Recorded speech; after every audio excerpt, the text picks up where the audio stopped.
whether it's an account or someone that's has some kind of a gimmick that's out there? Yeah. Well, you can hire a company.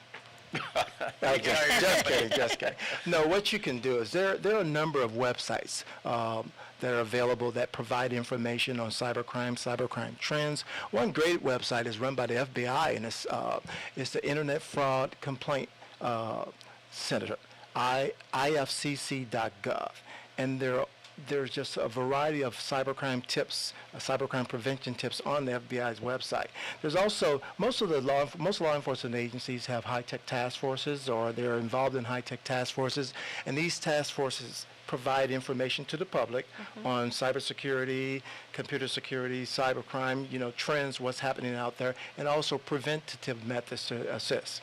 You can go to our website at kroll.com, and we provide information on cyber investigations, computer forensics, and all the services that we provide. And also we have informational writings on different tips regarding to cybercrime. Great. Let me ask you this, Terry. Can anybody file charges against that person who has hacked into a computer or a phone or a bank or personal account? Yes, anybody can file charges. What happens is, normally when a crime is discovered, the victim of that crime needs to go to the law enforcement agency and make a crime report.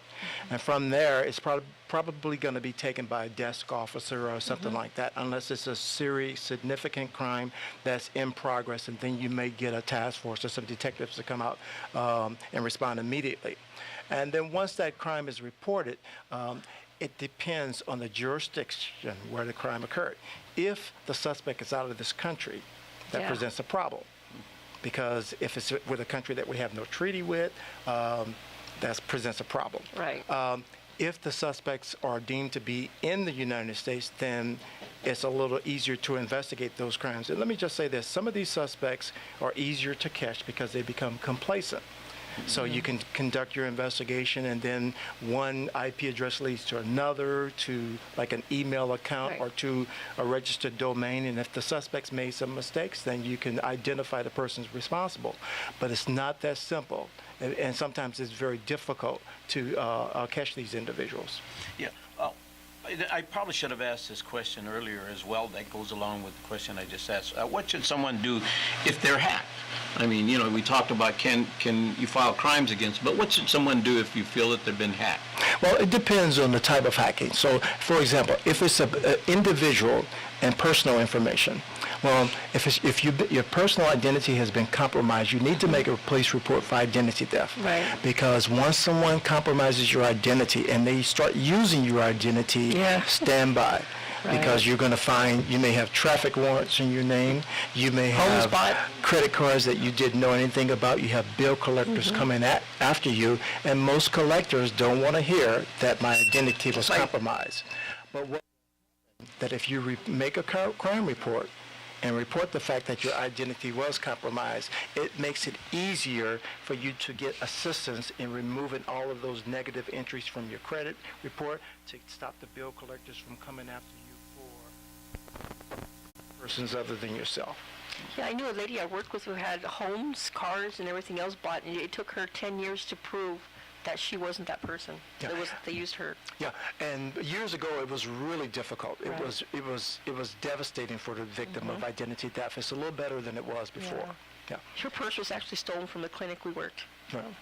So really what you're saying is that even if you don't own a computer, that you're not completely safe from a hacker. A hacker can go into your account or somewhere else or not. Right. That's exactly what I'm saying. Because remember, even though you may not even own a computer, your information is stored on someone's computer. And it's probably what we call the back-end database server of a bank, a financial institution that has your credit card information. And if they are hacked and they have your information, then your identity can be compromised. Wow. And do banks then turn around and hire like your agency to do a lot of the work for them, Terry? Yes, they hire our agency and some of our competitors to go in to do what we call breach investigations. And breach investigations are basically to determine what the exposure was to data that may have been compromised that they are holding in. And by law, they have to make breach notification to the the owners of that data within a certain time frame after the breach has occurred to notify the individuals that their identity has been compromised, and then normally they provide a service to the individual to ensure that we call it credit monitoring, basically, and they Right. monitor your credit reports to make sure that no one's opening up accounts in your Yeah. name for a certain period of time for 2 years, and basically they'll try to identify the person who's responsible for doing it, but sometimes it's not that easy. Yeah, definitely not. Yeah, and this can happen not just to a computer, but even our simple little iPhones like we have right here. And what you're really saying is that we should actually be very careful about materials that we click on, but also should we also be very careful about emails that we send out and the texting, because that could haunt us the rest of our lives, because that is traceable or not. In some cases, yes. In some cases, no. It depends. For example, Facebook is one of the bigger ones, right? Oh, Yeah. Everyone Here we has go. it, and then you're on Facebook a lot. I'm a Facebook feed. I'm on it all the time. great service Yeah. if you use it properly. But what Right. happens is individuals get careless, and we say they get brave when they're behind the keyboard of a computer. So they start typing statements that are like inappropriate or threatening statements. And Or so false too, right? I Or mean, false. I've had that done to me. Yes. As a politician who has served for 34 years, someone went into Facebook and they fabricated and lied about everything that I've done on Facebook. I mean, and how do you take that away? Is there a way to take that out? Because I mean, it's still hitting you, and then the people who turn around to Facebook say, "Hey, gee, is this true? You know, he's been accused of this, and in reality, he's never done it." well, you can launch an investigation for these derogative comments that are being made, unjust comments, and if they can identify the person that's making these comments, they can bring a civil action against Oh, these really? individuals. Wow. It's just like a person Oh. stands on public TV and says Joe Baca is the worst person in the world, and they're all I false should have statements. said he's the best person in Well, the I'm world. just an example. Oh, sir. no, but I'd rather say the best person in the world, here. But, yeah, go ahead. Yeah, I'm sorry. right. But you can if you can identify the person, then they can bring civil action Right. against these individuals. It's just slander suits. Defamation of Yeah, character. defamation of character, exactly, yeah. And you see it, happening where if a guy gets on TV and he makes a false statement, Right. and if it's wrong and it defames the individual, they can file a civil lawsuit against that person. The same way on the internet, but you have to identify the person. The example that I was giving you about Facebook is that as these individuals become careless and start typing these inappropriate statements on Facebook or their opinions, that may haunt them later on, because later on they may want to go get a job at a company, and then the employer looks them up on Facebook and look at the type of comments that they're Oh, yeah. posting, and then they say, do I really want this person working for me? Right. Can you repeat that again? Because sometimes, we take everything for granted. We don't think that it's going to affect us one way or another. And here we are, on Facebook, a young kid or a young graduate that has put everything on, and yet, they begin to start saying, all right, I put my resume together and I'm looking for a job. And all of a sudden, bam, something shows up because they put something on Facebook that may impact their employment. Yeah, I call it putting a tattoo on your neck and then going in for a job and try to remove it. Right. And what happens here? Yeah, you become careless and you become courageous behind the keyboard. You make threatening statements, you make inappropriate statements, and then an employer reviews that, and they may have to make a determination, is this the person that we really want? Because remember, they made these statements on Facebook or these social media websites freely without considering employment. Now they're sitting in an employment interview, and they have to look at this information that someone's dug up on them to say, well, I really didn't mean it like that. So it's up to the employer to determine, is this the type of person that I really want? I never use my Facebook for anything. I never put nothing negative out, so Well, I have no but an problem important point here, though, that Terry is trying to get across to a lot of us, because sometimes we think very innocently, and we don't think about what we're doing and what we're putting on, and the effects it may have later on in life when you're applying for a job. That may show up because you wrote something or you sent something to a friend, and all of a sudden an employer finds out that you're making X amount of statements, and is that the kind of a person that I want to hire? Based Exactly. on his or her personality? Exactly. Yeah, and also, you'll see it in the email in the corporate world. When especially business email, it should be written as a formal letter. You should not get into conversations of what you did on the weekend or making inappropriate comments about your fellow employees, your boss in email, because remember, email normally belongs to the company, and the company has the right to protect itself and preserve that email. And the first instance when they're going to go and there's a lawsuit or whatever the issue may be, there's going to be a litigation hold. And the litigation hold is going to be on electronic information, and email Right. is electronically stored information. And when that email comes up, they may discover email that was not even related to the lawsuit, where they're talking about individuals making inappropriate comments because they become so complacent and they're just careless in their typing. Email should be written as a formal document, and when you want to talk about things that are personal in nature, you pick up the phone. Right. Yeah, and that's, that's a problem with a lot of our young youth today, is that they think that they can communicate with one another so freely and that no one's going to have access to this information. And before they know it, they're applying for a job, and it may show up somewhere along the lines. Well, not only that, sometimes there are threatening statements that are made via email, and actually it's criminal. And we all, when I was on the police department, I had a lieutenant, and he was like maybe three doors down the hall from me in Parker Center, downtown LA. And he would type to me in capital letters, telling me what he wanted me to do and giving me orders and things of that nature. So I would print out the email, and I would walk down to his office and discuss the email with him. He's like a teddy bear in my hands. But on the computer, he's a bear. And that's why I say people become brave when they get behind the keyboard. And they become careless, and they will say things that they normally would never say face-to-face to an individual. And so we always say, before you click send, make sure you really mean it. Because once you send it, it can't come back. Right. How true it is, Terry. I've had so many individuals sometimes will print something through an email, but they won't face me face to face and say the same thing to me, but they'll do it, or they'll write somewhere else and send it out, and they're fabricated. They're lies. They're not not the truth about what's going on. Definitely.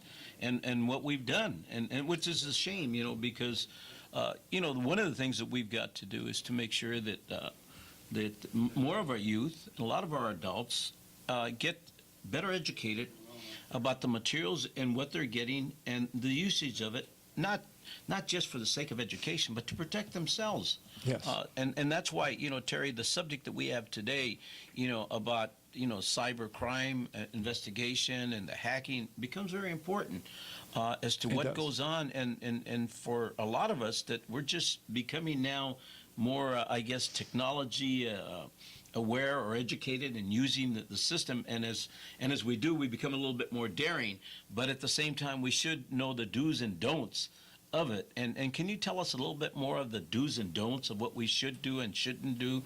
And then if there's any question, what should we do whenever there's a question? Yeah, one of the biggest things that we see a lot are the insider crimes.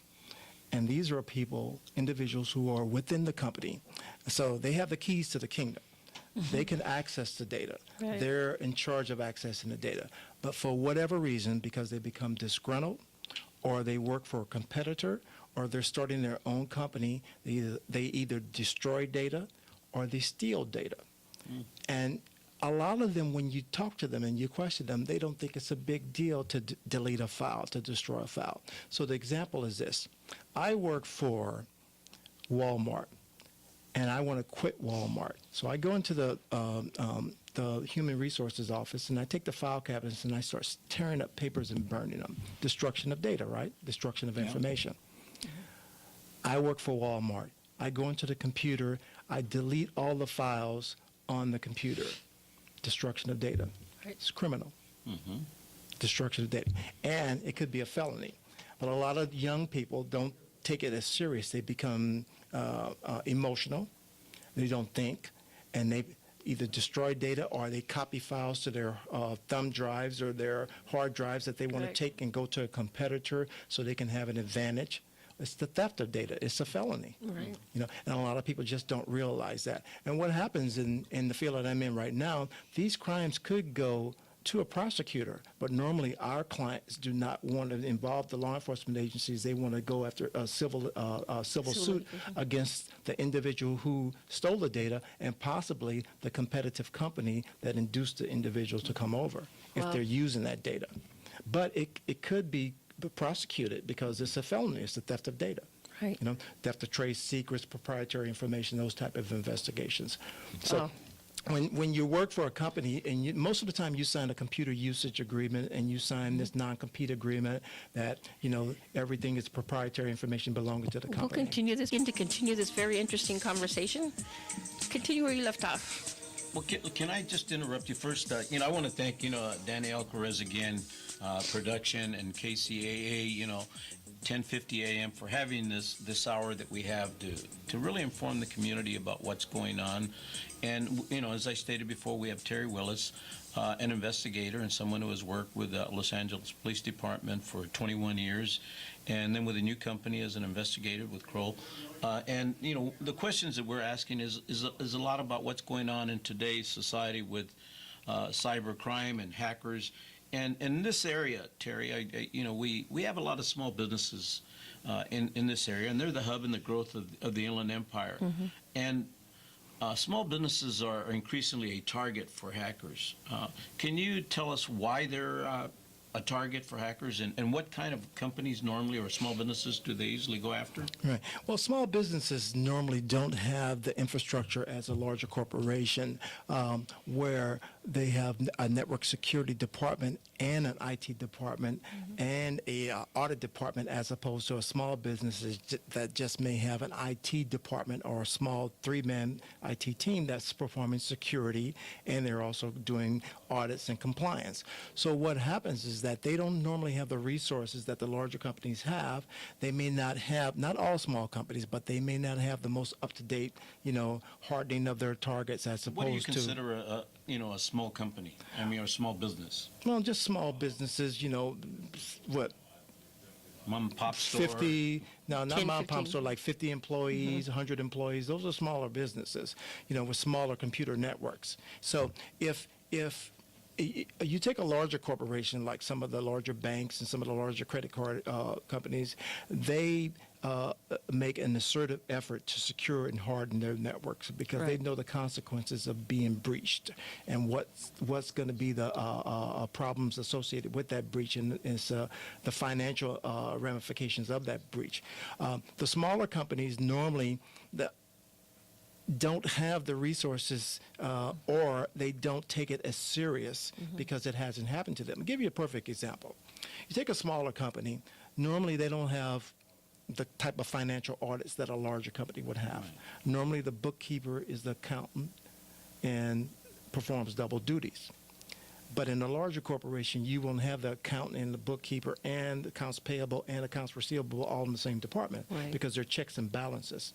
Well, it's a similar situation with smaller companies with IT. If the IT department is a security department, if their security is breached, it's normally put on their shoulders because they are the IT security department. And it may not be their area of expertise. Computer security and information technology, as it relates to managing networks, are two separate fields. So the security specialist is trying to determine what safeguards do we have in place to prevent us from being hacked, as opposed to the IT department that's concerned with daily operations and making everybody happy in the company to use their computers efficiently. So hackers go after the smaller companies and they do their research on the internet. They find out what kind of web servers they're using, because you can browse and there are ways to determine, okay, he's running like an Apache server. They're using this type of device. They're running this type of software. They identify the people, the personnel, high-level individuals that we talked about before, and they start scanning the network to see if there are any vulnerabilities on their networks, for example, their web server.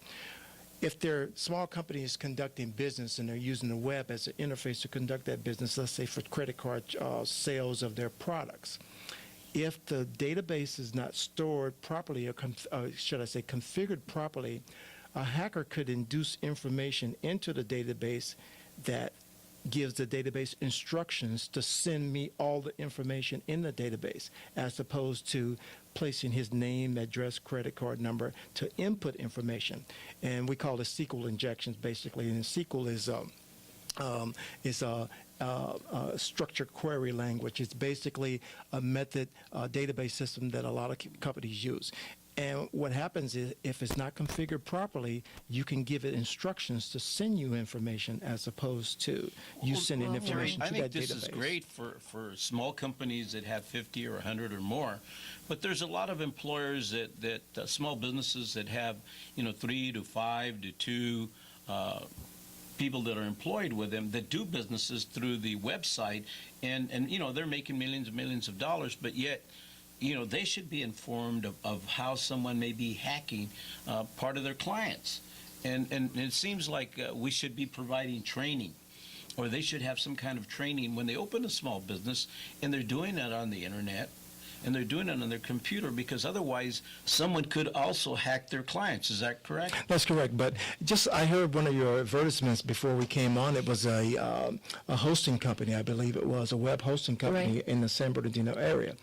Most small companies, their websites and their databases are hosted by other companies because they don't have the infrastructure to keep this kind of technology up running, and the machinery the computers necessary to run it properly. So it's hosted by another company. That company normally provides the security for those websites. And that company knows about the security, but is that company going to monitor their logs to make sure there's no suspicious transactions or things of that nature? Maybe so, if they hire the company to perform that service, but maybe not. Yeah. And some of the smaller companies don't feel it's necessary. If they're not holding credit card information or customer information, or what we call PII, personal identifier information, then they're not as concerned as companies that are holding this personal information or health information, because there are requirements that you have to comply with when you hold this information. You have to have certain security in place if you're going to be in possession of this information. They also can be held liable for any breach of that information. No, I think it's very valuable information, and just going across my mind right now, just even almost every city has a small business association, whether it's the regular chamber that belongs to the small businesses, or there's also the Black Chamber of Commerce, and then there's also the Hispanic Chamber of Commerce. And it seems like all of them should get some kind of training, because what they try to do is recruit a lot of the small businesses to become part of their chambers, which I think it's great. But they also need the information to protect themselves, especially in this new era of technology. And we don't know where it's going to go in terms of the future. Sometimes it's very frightening to many individuals, because there are so many wizards out there that have knowledge and expertise, and they can get into everything, and that's why it's always amazing to me when I see a child, the age of 10, that has so much knowledge in the computer and can get anywhere. He says, all right, how do I get into this? And then they'll go through it real quick, and we're like puzzled. But the weakest link in all of this are people. Right. And that's careless use of the internet, clicking on attachments, providing information to people over the internet who are phishing, what we call the term phishing, or just like where they send out blanket emails saying that basically your account has been frozen. In order to unfreeze your account, you need to provide your social security and password information again, and we will release the funds or open up your account, whether it be your cable account, your account. So the point I'm trying to make is that the phishing emails are social engineering over the computer to elicit information, to induce you to give that information to them. As if I were calling up, Mr. Baca, my name is Terry Willis, and I'm from Bank of America, or I'm from one of the larger banks in California, and I see that there's some suspicious transactions here. Can you please verify your account number for me, please? And you say, sure, my account number is. If you're not careful, you're giving up information. Right, and a lot of times they'll ask you not only for the account number, but then they'll say, all right, do you have your social security number? Or your date of birth. Right. And if you're not paying attention, especially some of the seniors that are not used to being, manipulated, or not, they will give up their information because they believe it's legitimate.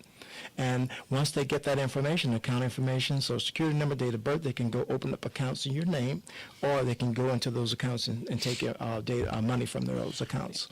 I know that we're going to be running out of time shortly, but can you tell us what are some of the preventive measures, steps that we should take to protect ourselves, especially when you look at cybercrime, hacking, the internet, the computer, the emails, the iPhones that are easy, accessible to a lot of us that we don't think of it when we have access to it, and just as your laptop too as well that you have right here in front of us. Well, like I said before, the first thing is to be careful when you're using the internet. Don't download attachments. Don't click on attachments in emails. Be careful of the websites that you go to. Be careful of file sharing when people want to give you a USB drive that has a file on it, because if that file is infected, then that file infects your computer. If you have up-to-date antivirus software, you'll be protected for the known malware that's out there. So your antivirus software will alert if that malware is on your system. Now, if it's... What do you say if? That means you have to purchase it, have it, or get it, or what? You purchase it, you load it up, and it runs what we call resident on the computer. It's always up and running. And when you attempt to open the file, the malware scans the file to see if there's any contaminants or any malware. The antivirus software scans the file to see if there's any contaminant or malware. What's usually the cost for something like this? Well, it depends. $75 for like a 1 year, 2 year subscription. I know Time Warner also has extra security on their internet service that they offer. Yes. That's extra bonus, in which it does work. But it's a way of protecting yourself. It's a small investment, but at the same time, you're actually stopping someone, or you could stop someone from hacking you. Right. You can stop one from hacking you, taking over your computer, or just, destroying data on your computer. Well, private information that you have about yourself that you don't want anybody else to have. Exactly. But the most important thing is just to be careful on the internet and don't assume that it's all just fun and games. Because if you take that approach, sooner or later your computer is going to get infected. And even if it does get infected, if you have the malware in place, that can at least reduce the amount of damage that can be caused. If you suspect that your computer is infected with some kind of malware that's capable of stealing information, the last thing you need to do is use that computer. Right. You need to take it in to have someone examine that computer to see if it's malware there, and if necessary, have the computer reinitialized. Where are some places? Well, there are a number of places. I mean, stores that sell computers that have the high-tech individuals that work in the stores. Best Buy is one of them, that will scan the computer for you to see if there's malware that will your operating system for you and wipe out all remnants of malware. So those are some of the places without recommending any particular one. But you can also download this. Sometimes it comes with brand new computers, and it gives you the ability to start a subscription. You can sign up and get it that way. It gives you the most updated service. Yes, and then every time you turn the computer on, it checks to see if there's any updates, if there's any new malware that's been detected, and what they will do is update your software to protect you against this new malware. That's great. Paulina, you were explaining something that happened with Yes, I had a young lady that had products UPS delivered to her house. She's a young girl just out of school, and she was posted, and they were coming from Walmart. They were expensive things, cameras, video cameras, stereos, you name it. And she was supposed to send them elsewhere, sometimes out of the country. And I told her, you need to stop doing that, because that Walmart needed to send something. Walmart would directly send it to that person. Exactly. No matter what country they're in. Yeah. That sounds like what we call the work-at-home scams. Exactly. And basically where this young lady probably went on the internet and someone found her and introduced her to their company and said, we want you to be our shipper in the United States. Exactly. So they're using stolen credit cards, probably at the seller's website, and they're having the items sent to this young lady. And then she's sending them off to the foreign country or to these other individuals. So the trace stops with her. until such time as that the police go to her location and she does an interview to find out where she's shipping them. She's probably shipping them to mail drops, and mail drops are like the mail drops, the PO boxes that you can Exactly. rent, and then they go into the PO boxes and pick them up, and they may even send a third party in to pick up the items in the event that the police become aware of it and do some kind of surveillance on that location to try to catch the individuals responsible. Is there anything else that you feel that maybe we haven't covered that's very important for a lot of our youth and seniors and individuals, our audience that are listening today to KCAA Radio 1050 AM, the Danny Alcarez production, hosted by Congressman Joe Baca? Well, we've He's only still congressman to me. we've only skimmed the surface. But the most important thing, and I say this again, I've said this 3 times already, is the user.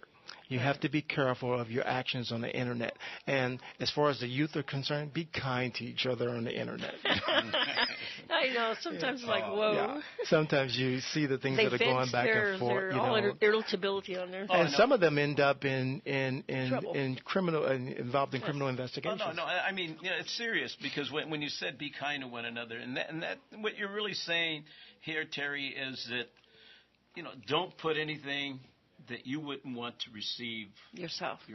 Or a better example, don't send anything out there on the internet that you don't want read back while you're sitting on the witness stand. That's a good point. That's right. Because you never can tell where you're going to be. That's right. That's you never true. can tell when you're going to be or how. Someone may say, "What? You've got valuable information. I'm going to have to make sure that you go, whether it's against you or for you. Right. I may need you to be a witness." And that's very important in the work environment. In the work environment, that's extremely important, especially when there's civil litigation and they're reviewing email related to the civil litigation. And if people start sending emails back and forth about the matter, it could cause a lot of problems for the company. Yeah. We're about closing up. We're about ready to wrap up. I want to thank Terry Willis for being out here definitely. today. Thank you. A good friend of mine who provided us with a lot of valuable information, and hopefully we look at having you here again, listening to the Joe Baca Hour, hosted by Danny Alcarez, KCAA 1050 AM. And next week we plan on having a veteran, because we have Veterans Memorial Day coming up on Monday. So to honor a lot of our veterans who have sacrificed so much for us, those are the things that we enjoy here today in life. We'll have a veteran next week talking about his or her experience and what Veteran Memorial Day means to all of us. Again, thank you for being with us. Thank you.